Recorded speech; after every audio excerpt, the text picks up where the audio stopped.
आकाशवाणी नागपूर हेमांगी कुलकर्णी आपल्याला ठळक बातम्या देत आहे।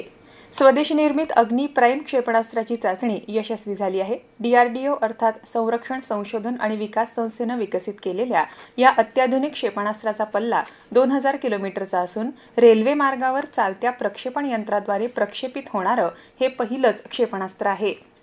पीएम स्वनिधी योजनेअंतर्गत चंद्रपूर महानगरपालिकेतर्फे पहिल्या टप्प्यात 7683 पथविक्रेत्यांनी कर्जाचा लाभ घेतला आहे। दुसऱ्या टप्प्यात कर्जाची रक्कम वाढवून 15, 25 आणि 50 हजार रुपये केली असून नवीन अर्ज भरून लाभ घेण्याचे आवाहन करण्यात आले आहे। यासाठी 17 सप्टेंबर ते 2 ऑक्टोबर पर्यंत लोककल्याण मेळावा आयोजित करण्यात आला आहे।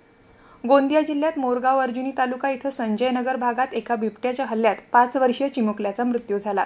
घटनेनंतर ग्रामस्थांनी गोठणगाव ते केशोरी मार्ग रोखून वन विभागावर रोष व्यक्त केला।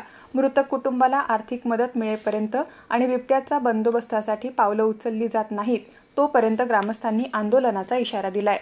चंद्रपूर जिल्ह्यातील ताडोबा व्याघ्र प्रकल्पात प्रवेश शुल्क स्थानिकांसाठी कमी न झाल्यास 1 ऑक्टोबरपासून तीव्र आंदोलन छेडण्याचा इशारा खासदार प्रतिभा धानोरकर यांनी वनमंत्री गणेश नाईक यांना पत्र लिहून दिला आहे।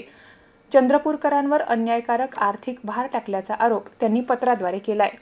पंतप्रधान टीबी मुक्त भारत अभियानातील निक्षय मित्र उपक्रमांतर्गत अकोला जिल्ह्यातील मुंडगावच्या श्री गजानन महाराज पादुका संस्थानने 13 क्षय रुग्णांना दत्तक घेत 2 महिन्यांच्या कालावधीसाठी 26 पोषण आहार किटचं वाटप केलं। आशिया चषक क्रिकेट स्पर्धेच्या सुपर 4 फेरीत बांगलादेशवर विजय मिळवून भारताने अंतिम फेरीत प्रवेश केला आहे। प्रथम फलंदाजी करताना भारताने 20 षटकात 6 बाद 168 धावा केल्या। बांगलादेशचा डाव 127 धावात आटोपला। 37 चेंडूत 75 धावा फटकावणारा अभिषेक शर्मा सामनावीर ठरला। बांगलादेश पाकिस्तान दरम्यान आज होणाऱ्या सामन्यात भारताविरुद्धच्या अजिंक्यपदाचा प्रतिस्पर्धी ठरणार आहे। याबरोबरच हे ठळक बातमीपत्र संपलं।